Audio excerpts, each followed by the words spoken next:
Votre honneur, nous exigeons le contrôle immédiat de la succession car l'intimée est une voleuse.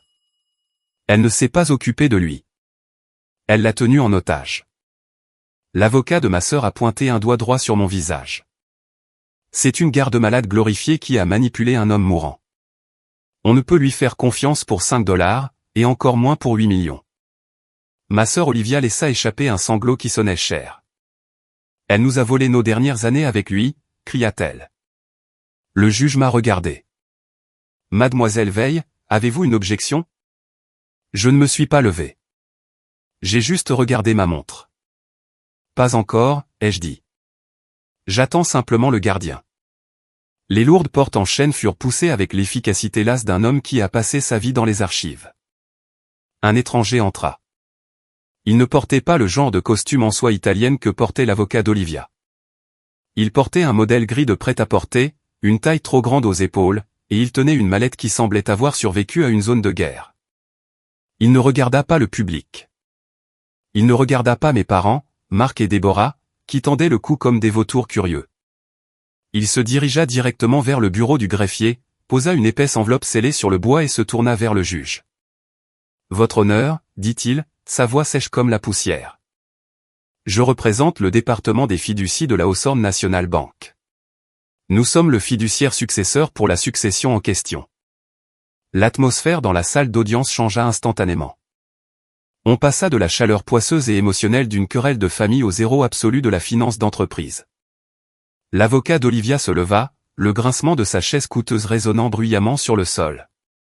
Objection. Nous n'avons été informés d'aucun fiduciaire d'entreprise.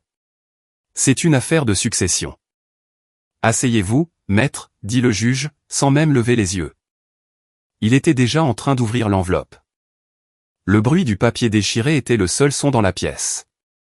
Je regardais les mains de ma mère, jointes sur ses genoux, ses jointures devenant blanches. Elle me regarda, la confusion se mêlant à la colère dans ses yeux. Elle voulait savoir pourquoi je ne paniquais pas. Elle voulait voir la peur qu'elle avait plantée en moi depuis mes 14 ans. Mais je n'avais pas peur. C'est moi qui avais conduit grand-père à la banque il y a 3 ans. C'est moi qui étais assise dans le hall pendant qu'il signait les papiers. Je savais exactement ce qu'il y avait dans cette enveloppe. Le juge sortit un document, parcourant l'entête du regard. Puis il jeta un œil par-dessus ses lunettes à Olivia.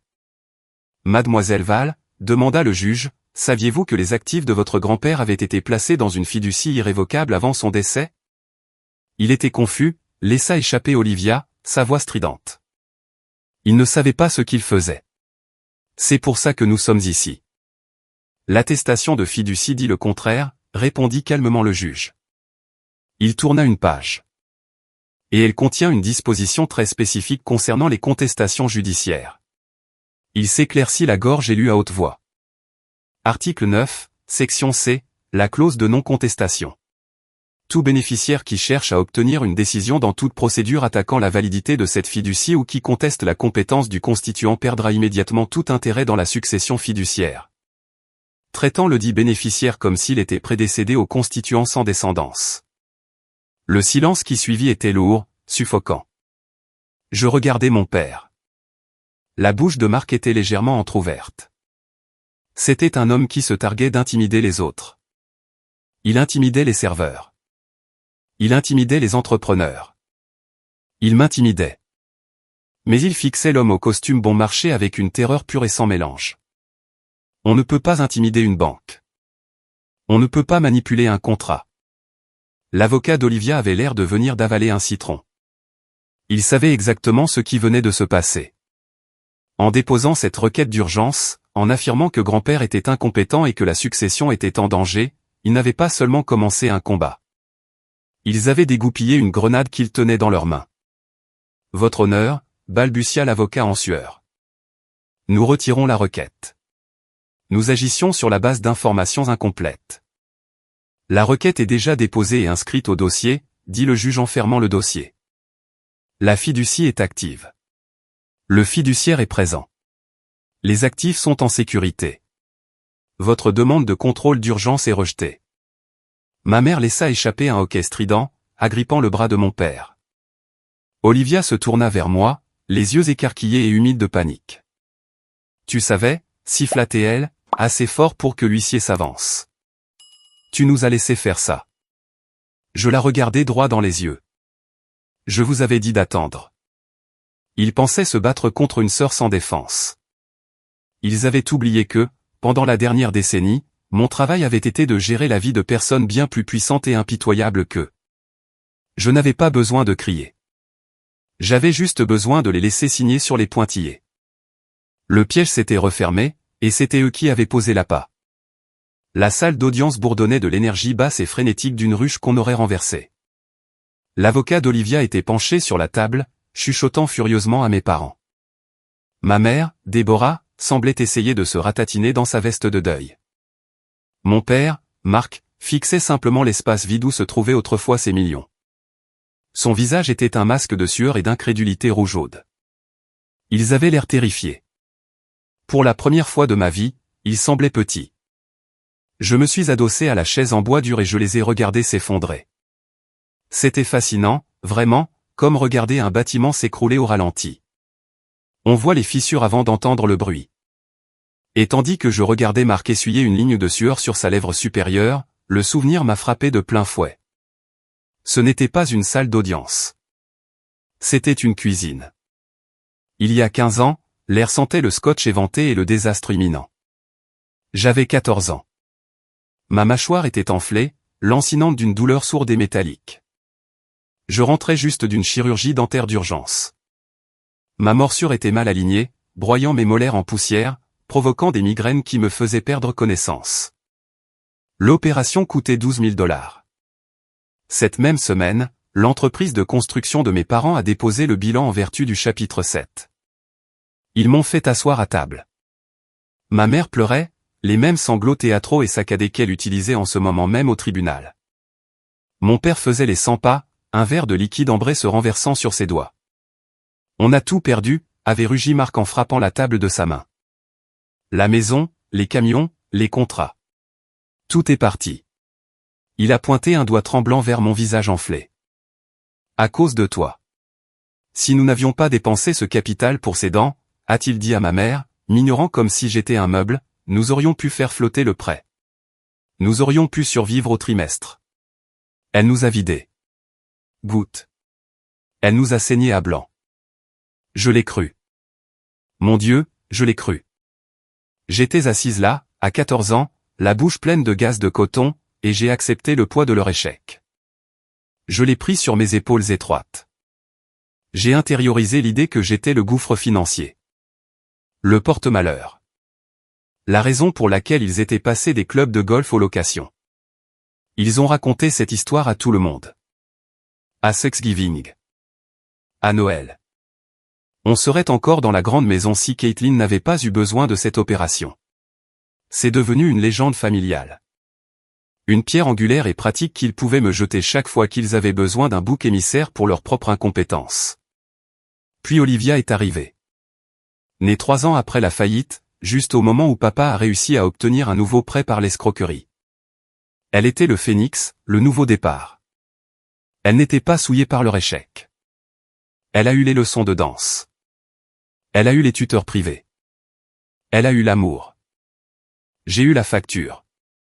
J'ai passé la vingtaine à payer une dette qui n'existait pas. J'ai payé leur loyer quand Marc a oublié d'économiser pour les impôts. J'ai acheté leurs courses quand Déborah a dépensé le budget alimentaire pour un déjeuner de réseautage. Je pensais que si je payais assez, si je saignais assez, le grand livre finirait par s'équilibrer. Finalement, il me pardonnerait d'exister. Ce n'est que lorsque j'ai commencé à travailler pour mon patron, un homme qui comprenait vraiment comment l'argent fonctionne, que j'ai fait les comptes. 12 000 $ ne mettent pas en faillite une entreprise de plusieurs millions de dollars. La fraude, oui. Le détournement de fonds, oui. Dépenser le capital d'exploitation en vacances, oui. Ils n'ont pas perdu l'entreprise à cause de mes dents. Ils l'ont perdue parce qu'ils étaient avides, stupides et arrogants. Mais un narcissique ne peut pas se regarder dans le miroir. Il ne peut pas supporter sa propre honte. Il a besoin d'une poubelle. J'étais la poubelle. Je les ai regardés de l'autre côté de l'allée. Marc a croisé mon regard une seconde. Son expression a changé. Il m'a regardé comme il le faisait quand il avait besoin d'argent pour le loyer, dans l'attente, exigeant, supposant que j'allais arranger ça parce que je lui devais bien ça. Il pensait que j'étais toujours cette fille de 14 ans à la mâchoire enflée, désespérée d'être pardonnée. J'ai soutenu son regard. Je n'ai pas scié. J'ai laissé le silence s'étirer entre nous, froid et lourd comme une pierre tombale. Vous m'avez blâmé pour votre faillite, ai-je pensé. Vous m'avez fait porter votre honte pendant 15 ans. Vous m'avez traité de fardeau alors que je maintenais un toit au-dessus de vos têtes. Vous vouliez un fardeau. Vous venez d'en trouver un. Le grand livre était clos, et cette fois, ce n'était pas moi qui allais payer le solde. Olivia se figea. Le genre d'immobilité qui précède l'éclatement d'un verre. Le juge venait de lui dire qu'en déposant cette requête, elle s'était effectivement rayée du testament. 8 millions de dollars s'évaporaient sous ses yeux. J'ai vu la prise de conscience la frapper. Ce n'était pas du chagrin. C'était le calcul terrifiant d'un style de vie qu'elle ne pouvait plus se permettre. Elle se leva. Ses mains agrippèrent la table jusqu'à ce que ses jointures blanchissent. Puis les larmes vinrent. Instantanées, inondant, des sanglots déchirants. C'était une performance digne d'un Oscar. Il n'avait pas toute sa tête, hurla-t-elle en se tournant vers le public. Puis vers le juge. C'est elle qui l'a forcé à faire ça. Elle lui a lavé le cerveau. Le juge fronça les sourcils. Mademoiselle Val, ce sont des allégations graves. C'est la vérité. Olivia pointa un doigt tremblant vers moi. Elle l'a isolé. Elle a coupé les lignes téléphoniques. Elle a changé les serrures. Pendant 3 ans, nous avons essayé de le voir et elle l'a traité comme un prisonnier. Cette fiducie n'est pas sa volonté. C'est la sienne. C'était l'option nucléaire. Maltraitance des aînés, influence indue, les mots magiques qui gèlent les tribunaux des successions et lancent des enquêtes. Mon père, Marc, vit son ouverture. Il se leva d'un bond, ignorant la main de son avocat sur son bras. C'est vrai, votre honneur, tonna Marc, sa voix épaisse d'indignation vertueuse. Elle nous a physiquement empêchés d'entrer dans la propriété. Le soir de Noël dernier, nous y sommes allés pour donner ces cadeaux à mon père. Nous sommes restés sur le porche dans le froid glacial, suppliant de le voir. Elle a verrouillé la porte et s'est moquée de nous. Elle n'a pas laissé un fils voir son père mourant à Noël. La galerie murmura. Le juge me regarda, son expression s'assombrissant. C'était une histoire accablante. Une fille cruelle tenant une famille aimante à l'écart d'un homme mourant une nuit sainte. J'ai gardé un visage impassible. Je suis resté parfaitement immobile, mais dans ma tête, j'étais de retour dans ce couloir. 24 décembre, 23h30. Grand-père était dans le lit d'hôpital du salon. Il était sous oxygène à haut débit, ses poumons lâchaient, son anxiété grimpait chaque fois qu'une voiture passait. Je mesurais sa dose de morphine quand les coups ont commencé. Ce n'était pas un toc-toc. C'était un poing martelant le bois. J'ai rampé jusqu'au Judas. Marc et Déborah étaient là. Ils portaient des bonnets de Père Noël et tenaient des verres de vin à moitié vides. Ils titubaient. Ils n'étaient pas là pour une visite. Ils étaient là parce qu'ils avaient quitté une fête plus tôt et voulaient mettre en scène un moment familial pour leurs stories Instagram. Ouvre, petite sangsue, avait crié Marc à travers le bois. On sait qu'il est là. Grand-père m'avait agrippé le poignet, les yeux écarquillés de terreur. Ne les laisse pas entrer, avait-il sifflé, son moniteur d'oxygène sonnant l'alarme. S'il te plaît, Cathy. Je ne veux pas qu'ils me voient comme ça. Ne les laisse pas entrer. J'ai vérifié le verrou. J'ai éteint la lumière du porche. Je me suis assise par terre près de son lit et je lui ai tenu la main jusqu'à ce que les coups cessent et que leur voiture démarre en trombe. C'était leur visite affectueuse. Un raid d'ivrogne au milieu de la nuit qui a presque causé une crise cardiaque à un homme mourant. Mais dans l'esprit de Marc, il était la victime. Il croyait à son propre mensonge. Il s'en souvenait sincèrement comme d'un rejet, pas d'une agression. C'est le propre des narcissiques. Ils réécrivent l'histoire pour se faire le héros de chaque tragédie. Votre honneur, dit l'avocat d'Olivia, saisissant l'élan. Si le défunt a été isolé et contraint, la fiducie est invalide. Nous demandons la suspension de l'autorité du fiduciaire en attendant une enquête pour maltraitance des aînés. Le juge me regarda. Mademoiselle Veil, avez-vous une réponse à ces affirmations? Mes paumes étaient moites, mais j'ai gardé mes mains croisées sur la table. C'était le moment. Si je me défendais, c'était ma parole contre la leur. Si je criais, j'aurais l'air instable. J'avais besoin qu'il s'engage. J'avais besoin qu'il le consigne au dossier, sous serment. J'ai regardé le fiduciaire. Je lui ai fait un seul petit signe de tête. Je suis restée silencieuse. Maître, dit le juge en se tournant vers l'homme au costume bon marché. Le fiduciaire a-t-il des preuves concernant ces allégations d'isolement? Le défunt a-t-il été empêché de communiquer avec sa famille? Le fiduciaire ne se pressa pas. Il ouvrit sa mallette et en sortit un lourd livre relié en cuir. Il était usé, le dos craquelé par l'usage. C'était le journal de grand-père. Nous en avons, votre honneur, dit le fiduciaire. Mais cela ne montre pas que mademoiselle veille à isoler le défunt. Cela montre que les requérants l'ont abandonné. Il se dirigea vers le bureau du greffier et plaça le journal sur une pile de papier. Je marque ceci comme pièce B, le journal personnel du défunt, familièrement appelé le registre des rejets, et je l'associe à la pièce C, 5 ans de relevé détaillé du téléphone portable à T&T pour le compte enregistré au nom du défunt. Olivia cessa de pleurer. Le silence soudain de son côté de la table était plus révélateur que ses sanglots. Elle fixait ce livre comme si c'était une bombe. Exposez vos arguments, ordonna le juge. Le fiduciaire ouvrit le livre à une page marquée. Entrée datée du 12 mars. Anniversaire de la requérante Olivia Veil. Il lut l'écriture de grand-père, sa voix vide d'émotion.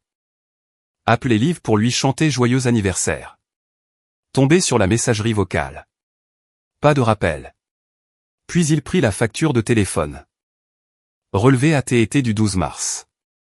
Appel sortant vers le numéro se terminant par 4492, durée 4 secondes.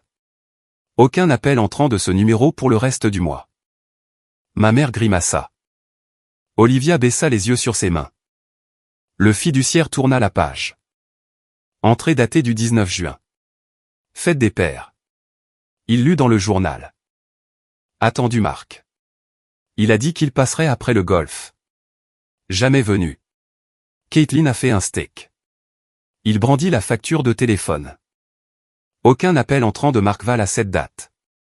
Un SMS sortant du défunt à 20h demandant « Tu viens ?» Aucune réponse.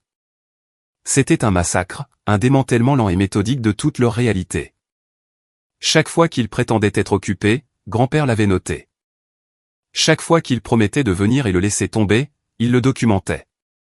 Le registre était une chronologie de leur égoïsme, écrite de la main tremblante d'un homme qui voulait juste voir sa famille. Le visage de Marc devenait violet. C'est privé, balbutia-t-il. Vous ne pouvez pas lire le journal d'un mort. C'est une preuve de son état d'esprit, dit froidement le juge. Asseyez-vous. Le fiduciaire tourna jusqu'au dernier marque-page. Entrée datée du 24 décembre, réveillon de Noël. La pièce devint mortellement silencieuse. C'était la nuit dont Marc venait de témoigner. La nuit où il prétendait que je lui avais interdit l'accès à la maison. Le fiduciaire lut dans le registre. 23h45, Marc et Déborah sont arrivés ivres, martelant la porte et criant. Cela a effrayé le défunt. Sa fréquence cardiaque a atteint 160. Caitlin a gardé la porte verrouillée car il ne voulait pas qu'il le voie comme ça.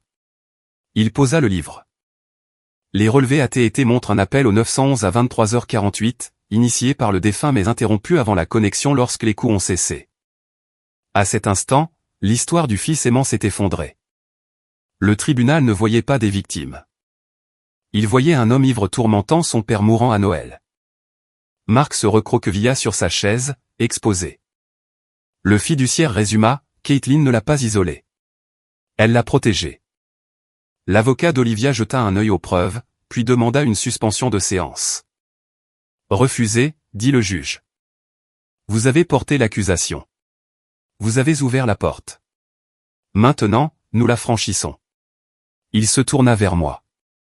Olivia prétend que grand-père était incompétent lorsqu'il a signé la fiducie. Avez-vous une réponse?